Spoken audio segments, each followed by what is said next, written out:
Hai semuanya, kembali lagi bersama saya Wita Pratiwi Amrita NIM 190254242070. Nah, di video kali ini saya akan menjelaskan yaitu sistem reproduksi pada ikan. Jangan terus ya supaya tahu bagaimana sistem reproduksi pada ikan. Tetap stay tune. Nah, baiklah, saya akan langsung menjelaskan sistem reproduksi pada ikan. Nah, bahwa kita ketahui ada dua tipe sistem reproduksi pada ikan, yang dimana tipe reproduksi yang pertama yaitu biseksual, dimana biseksual ini sel sperma dan sel telur berkembang terpisah dalam individu jantan dan betina. Yang kedua yaitu hermafrodit, dimana hermafrodit ini sel sperma dan sel telur terdapat dalam satu individu.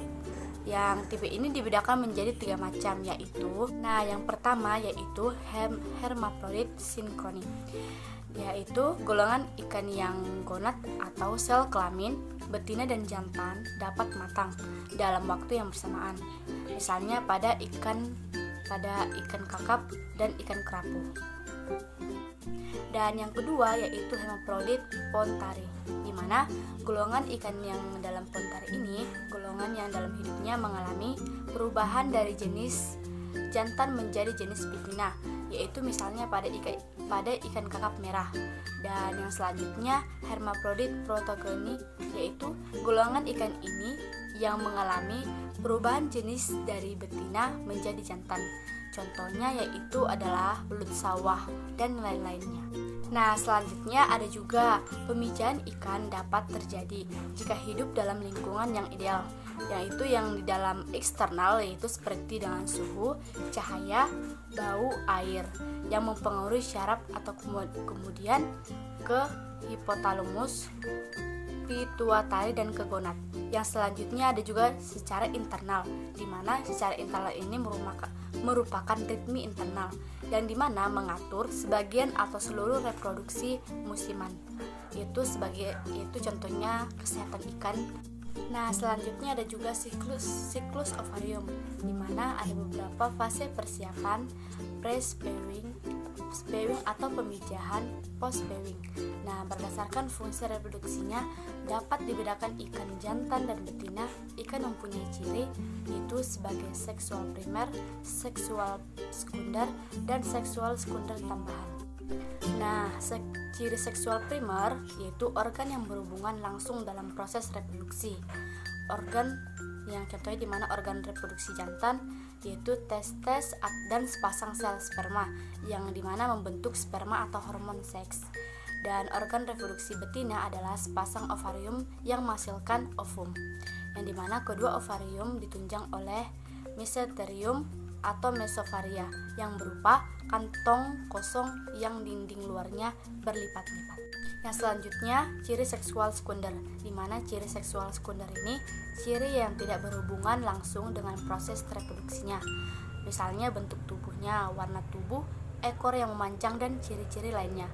Nah, ciri seksual sekunder tambahan merupakan alat tambahan pada pemijahan. Contohnya, sirip jantan awalnya juga sebagai klesbar untuk pembuahan internal, dan sedangkan betina yaitu keluarnya feromon pemijahan. Nah, selanjutnya ada juga spermatogenesis atau pembentukan spermatozoa.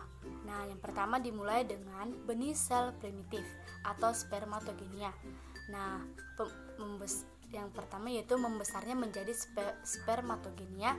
Yang kedua, setelah beberapa kali membelah akan berkembang menjadi spermatosit primer.